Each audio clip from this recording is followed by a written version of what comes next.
Hello, जय हिंद, नमस्कार दोस्तों। स्वागत है आपका अपने चैनल टास्क एजुकेशन में। दोस्तों, हिंदी के 10 जबरदस्त प्रश्न आपके सामने मैं लेकर आया हूं। इसमें से 10 के 10 आपने सही उत्तर दे दिए तो समझ लीजिए कि आपकी हिंदी बेहतरीन है, आपकी हिंदी बहुत अच्छी है। तो 10 प्रश्न हैं यूपी पुलिस के लिए, ये बेहतरीन प्रश्न हैं। 10 प्रश्न मैं इसी तरह से हो सकेगा तो रोजाना 10 प्रश्न ऐसे लेकर आऊंगा हिंदी के, जो काफ़ी इंपॉर्टेंट है, बहुत इंपॉर्टेंट है, जो विभिन्न परीक्षाओं में पूछे भी गए हैं। तो चलिए, ये भी प्रीवियस ईयर में आए हुए क्वेश्चन हैं और 10 हैं। आप 10 के 10 का उत्तर देखने की जरूर कोशिश करना, क्योंकि ये आपके लिए एक चैलेंज है। तो चलिए शुरू करते हैं। सबसे पहले, श्याम पेंसिल से लिखता है, बताइए कौन सा कारक है। श्याम पेंसिल से लिखता है, कौन सा कारक है। अगर आपने चुना ऑप्शन नंबर सी तो बिल्कुल सही है, ऑप्शन नंबर सी। ठीक है, पेंसिल से लिखता है ना, तो करण से, ठीक है, आपने पढ़े होंगे। तो ये आपके लिए क्यूज है एक तरीके से, मैं इसमें पूरा डिटेल से नहीं बताऊंगा। चलिए नेक्स्ट, इनमें से कौन सी बोली अर्धमागधी अपभ्रंश से निकली है, बताइए इसका सही जवाब। इनमें से कौन सी बोली अर्धमागधी अपभ्रंश से निकली है। बुंदेली, भोजपुरी, बघेली, कोरबी। तो क्या होगा इसका सही जवाब। इसका सही जवाब हो जाएगा option number C, Bagheli. Ardhamagadhi Apabhramsha से निकली है बघेली। चलिए अगला,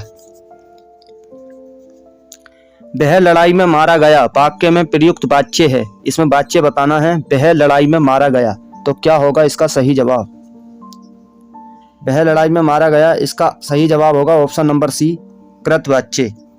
चलिए नेक्स्ट, एक वचन शब्द का चयन कीजिए। इसमें बताना है एक वचन शब्द कौन सा है। होश, हस्ताक्षर, अनेक, हर एक। तो क्या होगा इसका सही जवाब। यदि आपने चुना ऑप्शन नंबर डी तो बिल्कुल सही है, एक वचन शब्द इसमें हर एक है। चलिए नेक्स्ट, बेताल पच्चीसी किस विशेषण का उदाहरण है। बेताल पच्चीसी किस विशेषण का उदाहरण है, बताना है। अपूर्ण संख्यावाचक है या पूर्ण संख्यावाचक है या क्रमवाचक है या समुदायवाचक है। तो क्या होगा इसका सही जवाब। यदि आपने चुना ऑप्शन नंबर डी तो बिल्कुल सही चुना, क्योंकि इसमें बेताल पच्चीसी में समुदायवाचक विशेषण है। चलिए नेक्स्ट, दिए गए विकल्पों में से मनोहर का समानार्थी शब्द चुनिए। मनोहर का समानार्थी बताना है कौन सा होगा। दिलचस्प, दास्ता, रोचक या सुहावना। यदि आपने चुना ऑप्शन नंबर डी तो बिल्कुल सही चुना है, क्योंकि ऑप्शन नंबर डी सुहावना ही मनोहर का समानार्थी शब्द है। चलिए अगला, छाया है माथे पर आशीर्वाद सा, पंक्ति में प्रयुक्त अलंकार पहचाने। कौन सा अलंकार है इसमें। पुनरुक्ति है, अनुप्रास है या उपमा है या श्लेष है। क्या होगा इसका सही जवाब।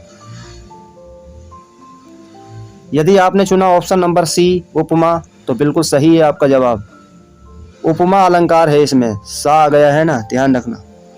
सा, सी, से, रा, ये जो आते हैं इसमें किसमें, उपमा में ही आते हैं। नेक्स्ट, जिसका दमन ना किया जा सके वह डैश कहलाता है। जिसका दमन ना किया जा सके मतलब आपको अनेक शब्दों में एक शब्द बताना है, वही प्रश्न है ये। तो जिसका दमन ना किया जा सके वह क्या कहलाता है, बताना है। कृतज्ञ है, अदम्य है, दमे है, दामिनी है, क्या कहलाता है। तो इसका सही जवाब होगा ऑप्शन नंबर बी, अदम्य। जिसका दमन न किया जा सके अदम्य, और जिसका दमन किया जा सके वो दम्य हो जाएगा। और जो किए गए उपकार को मानता है वो कृतज्ञ हो जाएगा, और जो किए गए उपकार को नहीं मानता वो कृतज्ञ हो जाएगा। आपने बहरहाल पढ़ा होगा, इसलिए चलिए नेक्स्ट प्रश्न पर। माँ ने पिताजी से सामान मंगवाया, यह क्रिया का कौन सा रूप है। माँ ने पिताजी से सामान मंगवाया, यह क्रिया का कौन सा रूप है, बताना है। अकर्मक क्रिया है या अज्ञार्थक क्रिया है या अधिकर्मक क्रिया है या प्रेरणार्थक क्रिया है। तो इसका सही जवाब हो जाएगा ऑप्शन नंबर डी, प्रेरणार्थक क्रिया। प्रेरणार्थक क्रिया में वो होता है व्यक्ति खुद काम न करके दूसरों से करवाता है, तो वहाँ प्रेरणार्थक क्रिया हो जाती है। चलिए नेक्स्ट और लास्ट प्रश्न है। इसके बाद आप अपना कमेंट बॉक्स में जरूर जितने आपने प्रश्न के सही उत्तर दिए बताना।